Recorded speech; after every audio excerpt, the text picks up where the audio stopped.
গতকাল আপনাদেরকে বলছিলাম যে মিস্ত্রিরা সব গেছে কাঠ কাটাতে। তো গতকাল কাঠ নিয়ে মিলে পৌঁছেছিল, কাটাতে পারিনি অনেক কাঠ।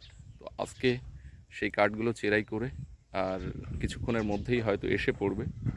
আর এখানে দুজন মিস্ত্রি লেবার রয়েছে, তারা ওই জানালার যেই যে স্ল্যাব পেছনে দেখা যাচ্ছে এরকম কিছু স্ল্যাব কাঠ মারা ছিল, সেগুলো সব ঢালা জন্য যে প্রক্রিয়া সেটা শুরু করেছে। হয়তো এখন ওই সকালে খাওয়া দাওয়াটা করছে গোডাউনে, তারপরে ওটা ঢালবে। তারপরে দেখি মিস্ত্রিরা কাঠ নিয়ে এলে কী কাজ হচ্ছে। তো আপনারা সঙ্গে থাকুন।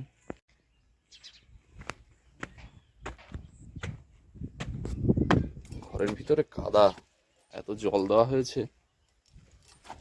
মাটিগুলো বসানোর জন্য। এই জানালার স্ল্যাব নিচেরটা ঢালা ছিল,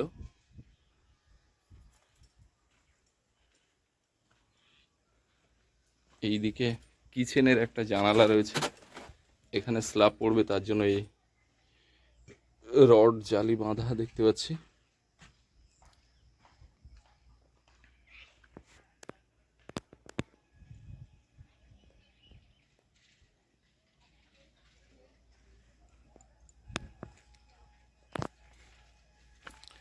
এখানেও একটা স্ল্যাব পড়বে এই বেডরুমের। এই জানালাটা 5 ফুট আছে, 5 ফুট আর উচ্চতা 4 ফুট। বেডরুমের সব জানালাগুলো 5 ফুট বাই 4 ফুট করা হচ্ছে। একটু বড় প্রশস্ত জানালা না হলে আলো বাতাস আসে না ঘরে। আর এই যে স্ল্যাবটা দেওয়া হচ্ছে, রডটা কিন্তু এ মাথা ও মাথা রয়েছে। আর যেহেতু 8 ইঞ্চি গাঁথনি, এখানে একটা খাঁজ রয়েছে, ওখানে রডগুলো এল করে বাঁকানো আছে।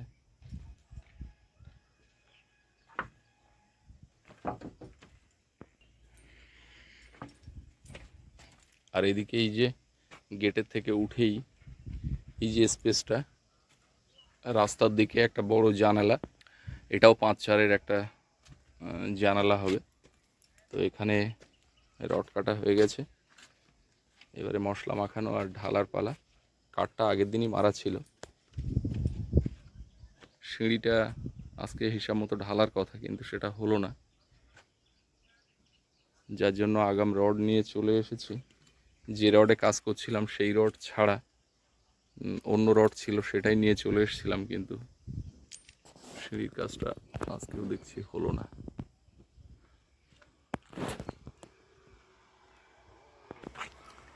এই যে ওঠার এই পথটা, আর নিচে দেখুন একটা কলম দেওয়া হয়েছে, আর উঠেই যে ওই জানালার কাজ হচ্ছে, এখান থেকে একটা লিন্টেল লেভেল থেকে আরও 6 ইঞ্চি হাইট করে একটা স্ল্যাব পড়বে, এবং এই কলম পর্যন্ত আসবে, মানে এরকমটা আমি ভেবেছি। আর ওই যে স্ল্যাবটা ডাউন করার কারণ হচ্ছে, যেহেতু 4 ফোল্ড সিঁড়ি, এই যে থার্ড যে ল্যান্ডিংটা এরকম জায়গাতে হবে, এই ল্যান্ডিং থেকে এই স্ল্যাবে বা এই ছাদে আসা যাবে। এটা একটা গ্যালারি টাইপের করার ইচ্ছা। এদিকে জানালা, এদিকে জানালা, আর এই যেখানে দাঁড়িয়ে রয়েছি কোলাপসিবল গেটটা এইখানে যদি লাগানো হয়, তাহলে উপরেও একটা গেটের জায়গা বেরোবে। আর ওখান থেকে এই যে স্ল্যাবটা বাইরে এই কলম পর্যন্ত আসবে। এইটা একটা প্লেন ছাদ হিসেবে থাকবে, দুধারে রেলিং করা, এবং এখানে চাইলে উপরের ওই দরজা দিয়ে বাইরে এসে এখানে একটু বসা যাবে, পাইচারি করা যাবে, দু একটা ফুলের টব রাখা যাবে। তো সেরকম ভাবনা থেকেই এখানে এই কলমটা করালাম। তো কেমন হয় আপনারা জানাবেন, বা যদি এটা অন্যরকম কোনো কিছু ভালো প্ল্যান থাকে আপনাদের কাছে সেটাও বলবেন। এখনও অদল বদল করার সময় আছে, করা হয়ে গেলে আর হবে না। আকাশ আজকে সকাল সকালে সেজেছে, এইমাত্র চড়া রৌদ্র ছিল, আবার এখন হঠাৎ কালো হয়ে গেছে।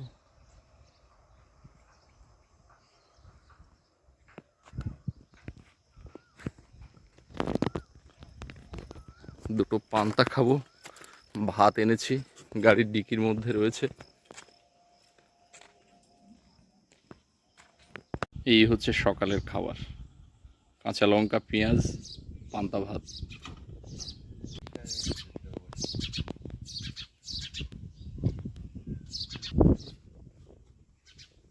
বাইরে প্রচণ্ড গরম, গোডাউনের ভিতরে এসে একটু দাঁড়ালাম। এখানে দক্ষিণে হাওয়া আসছে, সামনে দিয়ে পুকুরের দিক দিয়ে হাওয়াটা আসছে ভালো।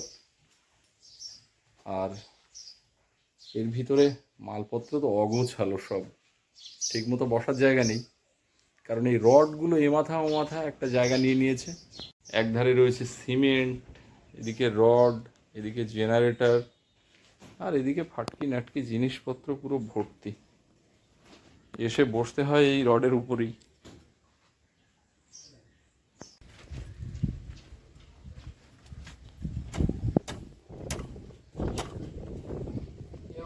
নিয়ে এসো, কি বলে নিয়ে এসো। দোকান বন্ধ হয়ে যেতে পারে, আমি একটু যাব বিনা পানিতে অরুণ কাকার ওখান থেকে সোনামার জন্য একটু খাওয়ার জল নিতে হবে। ওকে তো ওই যে বোতলের যে জল, কেনা জল যেটা 2 লিটার করে, ওই নিয়ে যাওয়া হয়। তো জল শেষ হয়ে গেছে, আমাকে বাজারে যখন গেছিলাম তখন নিতে বলেছিল, তো সে আর খেয়াল ছিল না, আবার ফোন করে বললো জলটা আগে নিয়ে রাখো। তো এখন একটু যাচ্ছি খাওয়ার জল নিতে।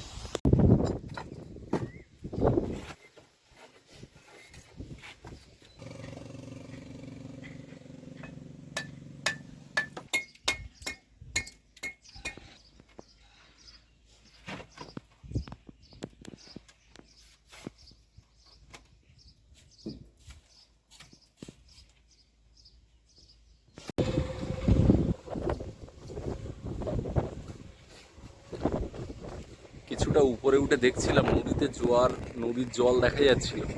ছাদের উপর থেকে একদম পরিষ্কার ভাটাতেও নদী দেখা যাবে খুব ভালো মতো।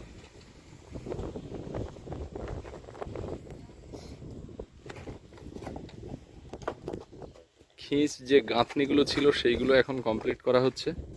আর আমাদের মিস্ত্রিদের একটা অংশ তো সেই কাঠ কাটানোর ওখানে রয়েছে, ওরা বোধহয় আসবে 2:30-3টের দিকে।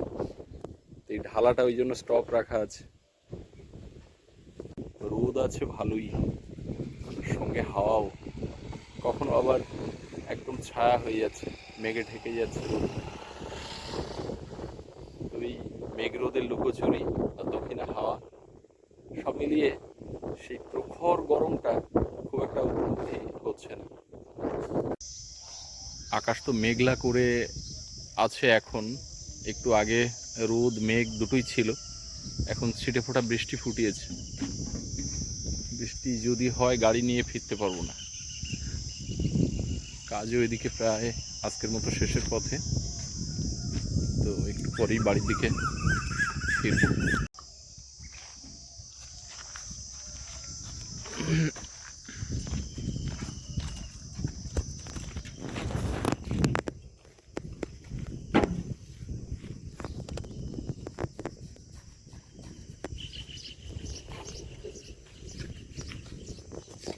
বারান্দার এই যে গ্রিলটা, এখানে যে বসবে, এটা 7 ফুট রাখছি, কারণ এই কলম থেকে ডান দিক থেকে বাঁ দিকের কলমের ডিস্টেন্সটা যা আছে তাতে করে পুরো রাখা যাবে না। সেই জন্য 8 ইঞ্চি করে, কিছুটা এই নিচের স্ল্যাব কেটে যাচ্ছে, তা গেলেও 8 ইঞ্চি করে দুদিকে 22 ইঞ্চি প্রায় গাঁথা হচ্ছে, 22 ইঞ্চি করে, যাতে উপরের যে বিমটা সেটা কলম এবং এই ওয়াল দুটো থেকেই লোড ক্যারি করতে পারে।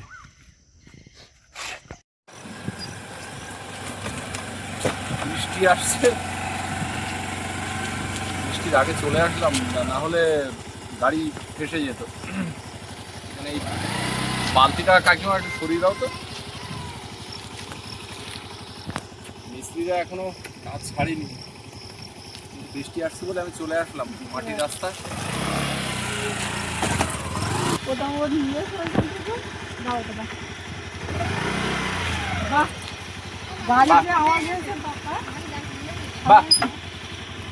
ডাল খাচ্ছ? ডাল আসছে বলে তো তাড়াতাড়ি আসলাম।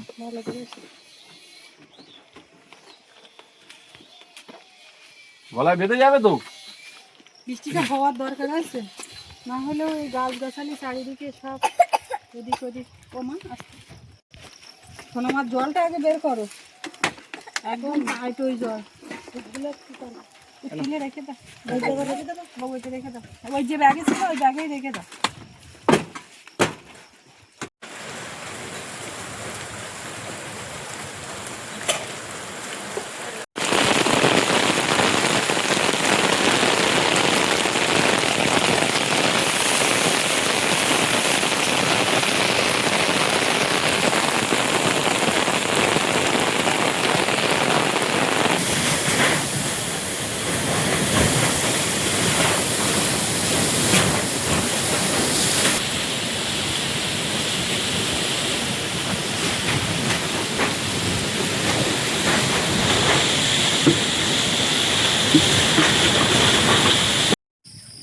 আমরা ঝড় বৃষ্টি থামার পরে একটু বেরোলাম, তা এখনো পুরোপুরি থামেনি বৃষ্টি, এখনো ঝিরঝির করে হালকা গায়ে লাগছে, তাই না বাবু? ছাতা নিয়ে বেরোয়নি, মনে হচ্ছে যে হচ্ছে না, দেখে মনে হচ্ছে, অথচ একটু গায়ে লাগছে। সব থেকে ছোট জাহাজ, সব থেকে ছোট।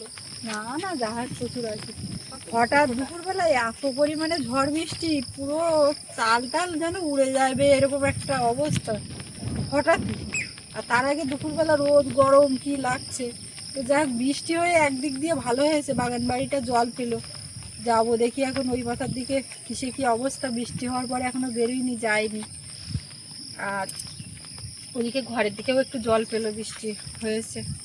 রাস্তা তো এখন প্যাচপ্যাচে কাদা, এই সাইড দিয়ে ঘাস ধরে হাঁটতে জানো হবে। মা, বলো। এই যে এই জাহাজটা আছে না, এর থেকে ছোট জাহাজ, স্কুল থেকে একদিন আসছিলাম, হ্যাঁ ওই একদম ছোট, মানে মাঝখানে দুটো যে এ থাকে না কন্টেনার, ওর মাঝখানে যে ফাঁকাটা থাকে, ওখানে ওই তুমি দাঁড়াও, এইভাবে তুমি নিচু হলেই হাত দিতে পারবে জলে। তাই ওতে যখন মাল ভর্তি থাকে তখন নিচু থাকে, আর না হলে উঠে থাকে। না নর্মালি এরকম।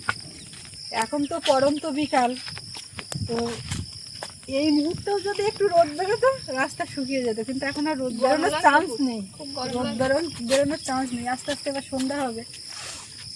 আর ঝড় বৃষ্টি এমন হয়েছে, এই টিনের এইখান থেকে প্লাস্টিক খুলে যাক ওটা গেছে, এই চালের এইখান থেকে কোথার থেকে জল পড়েছে, নাটের গোড়া দিয়ে না কোথার থেকে জানি না, ওইখানে বিছানায় পুরো ভিজে একদম।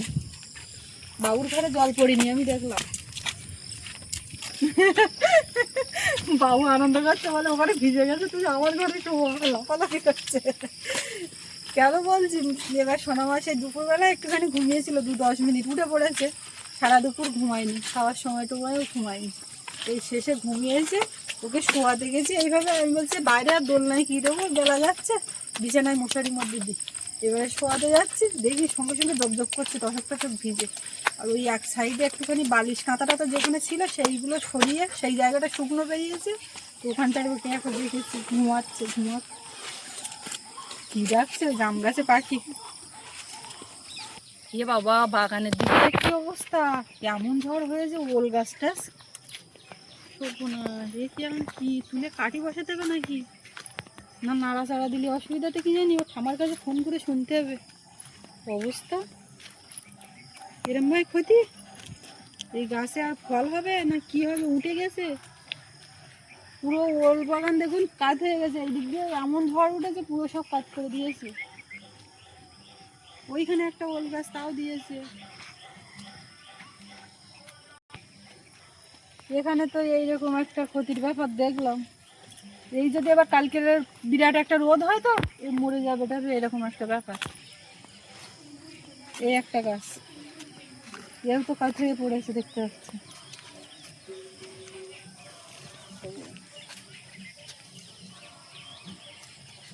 আর আমি সেই রোয়া ফুল গাছ তো তার আগে কাজ হয়েছে, সে হোক আর না হোক, ও নিয়ে আর চাপ নেই, বিষে হলেও হতে পারে।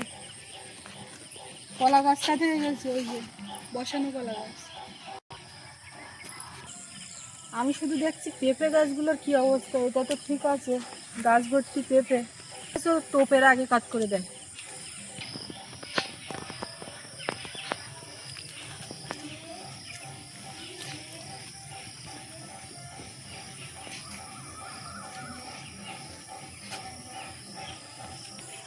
এত ঝড় বৃষ্টি হয়েছে, আম যে কটা সেই কটাই, 12টা আম তো 12টাই আছে, একটাও পড়িনি, দেখতে পাচ্ছি গাছতলায়। পেয়ারা গাছটাও ঝড়ে এরকম কাজ করার মতন হয়ে আছে, ডালপালা হয়ে গেছে, গোড়া ঠিক আছে, আর একটা ঝাউ গাছ ভেঙে গেছে ওই যে। দুপুরবেলা ঝড়টা কিন্তু একেবারে খুব কম পরিমাণে হয়নি, ভালোই ঝড় হয়েছে। ঝাউ গাছটা তো পুরো কাত হয়ে পড়েছে।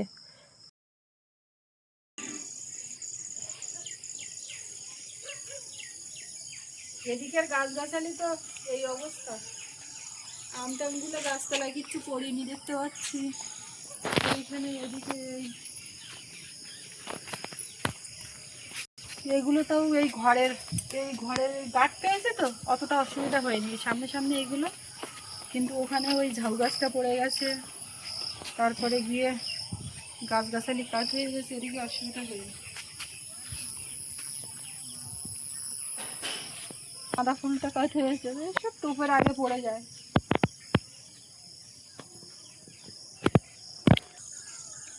একেবারে এক মুহূর্তে ঝড় বৃষ্টিতে সব তছনছ করে দিতে পারে। এই আম একটাও দেখতে পাচ্ছি পড়ি। এই গাছটা একেবারে খারাপ হবে না, আম গাছটা, তার কারণ এই যে থোকা থোকা একটা একটা থলে থলে কি সুন্দর আম ধরেছে, সবে তো নতুন, তো এইসব পাকিয়ে এই আগের থেকে চারা করতে হবে। এইখানে এই পেয়ারা গাছটা এরকম হয়ে আছে, তো এগুলো তো অসুবিধা নেই, গোড়াতে কোনো সমস্যা হয়নি। গাছগাছালি চারিদিকে, আর আমাদের 12 মাসে আম গাছ ওই যে এখন হচ্ছে, নতুন রোয়া কলা গাছটা কাটে হয়ে গেল, আবার তুলে বসাতে লাগবে। এই কলাটা কিন্তু ঝাড় তৈরি হয়ে গেছে, একটা কলা গাছ বসিয়ে তার পাশে এই যে অনেকগুলো হয়ে গেছে, বেশি দিন সময়ও লাগে না। এই গাছটা বাঁধা আছে, অসুবিধা হয়নি।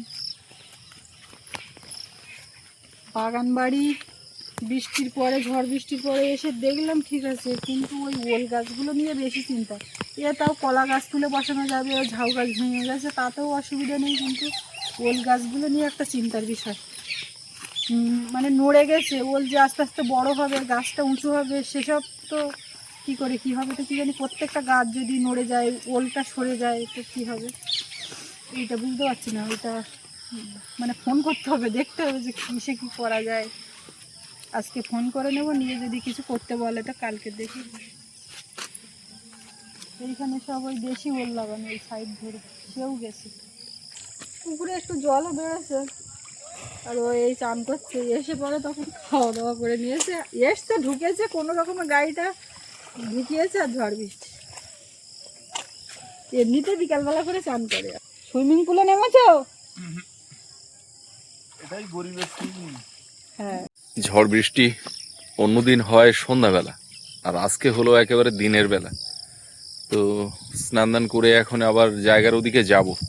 মিস্ত্রিদের অনেক কাঠ কাটিয়ে নিয়ে আসার কথা, যেগুলো বিল্ডিংয়ের কাজে লাগবে। তো সেই কাঠগুলো ওদের আনতে আনতে তো বলেছিল 2:30-3টে বেজে যাবে, ঠিক সেই সময় বৃষ্টি হয়েছে।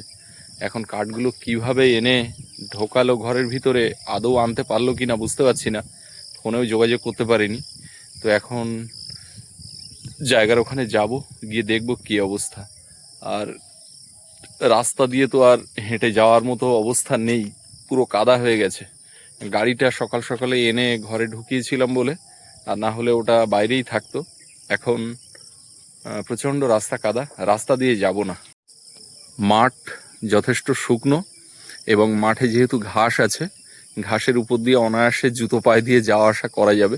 যতদিন না মাঠে চাষ হচ্ছে ততদিন কিন্তু মাঠ দিয়ে হাঁটা কাদা রাস্তার থেকে অনেকটা নিরাপদ এবং অনেকটা ভালো। এখন রাস্তা দেখে বোঝার উপায় নেই রাস্তাটা কাদা হয়েছে না শুকনো, তবে 1-2 জন এখান থেকে হেঁটে গেলে তখন বোঝা যাবে যে রাস্তা কতটা কাদা হয়েছে। উপর থেকে কেউ এখনো হেঁটে যায়নি বলে রাস্তাটা এমন দেখাচ্ছে, বাস্তবে কিন্তু একদম কাদা হয়ে গেছে। বেলায় বেলায় বৃষ্টি হলো, আর এখন আবার রোদের মুখ দেখা যাচ্ছে, যদিও সূর্য অস্তই যাচ্ছে। যাই হোক, আজকে এই পর্বটা এখানে শেষ করছি। সকলে ভালো থাকুন, সুস্থ থাকুন। আগামীকাল আবার দেখা হবে। এতক্ষণ সাথে থাকার জন্য সকলকে অনেক অনেক ধন্যবাদ।